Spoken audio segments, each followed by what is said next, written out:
अस्सलाम वालेकुम गाइस, आप सभी का मेरे इस YouTube चैनल पर स्वागत है जिसका नाम है मेरा सफर।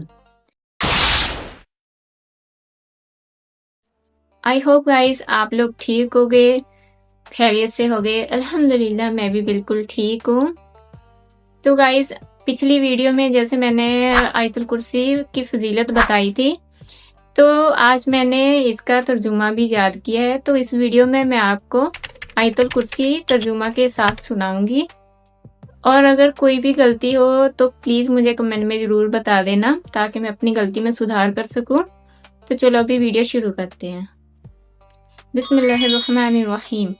अल्लाहु ला इलाहा इल्ला हुवल हय्युल कय्यूम ला ताखुज़ुहु सिनतुन वला नौम लहु मा फिस समावाति व मा फिल अर्ज़ मन ज़ल्लज़ी यशफ़उ इंदहु इल्ला बिइज़्निहि यअलमु मा बैना अयदीहिम व मा खलफ़हुम वला युहितूना बिशैइन मिन इल्मिहि इल्ला बिमा शाअ वसिअ कुर्सियुहु समावाति वल अर्ज़ वला यऊदुहु हिफ्ज़ुहुमा व हुवल अलियुल अज़ीम। तो गाइस अभी मैं इसका तर्जुमा सुनाऊंगी।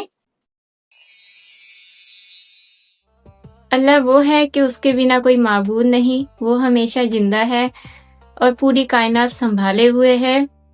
ना उसको ऊँघ आती है और ना ही नींद। सब कुछ उसी का है, जो कुछ आसमानों में है और जो कुछ जमीनों में है। कौन है जो उसके सामने उसकी इजाजत के बगैर सिफारिश कर सके।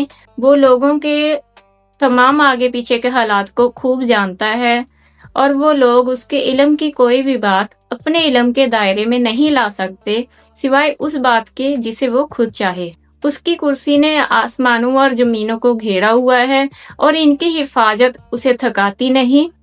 वो बुलंद शान वाला और अजमत वाला है। आई होप गाइस आपको वीडियो अच्छी लगी हो। अगर अच्छी लगे तो इसको लाइक करना, शेयर करना और ऐसे ही और इस्लामिक वीडियोस के लिए मेरे चैनल को सब्सक्राइब जरूर करना। तो मिलते हैं अगली वीडियो में, तब तक के लिए बाय बाय, टेक केयर, अल्लाह हाफिज।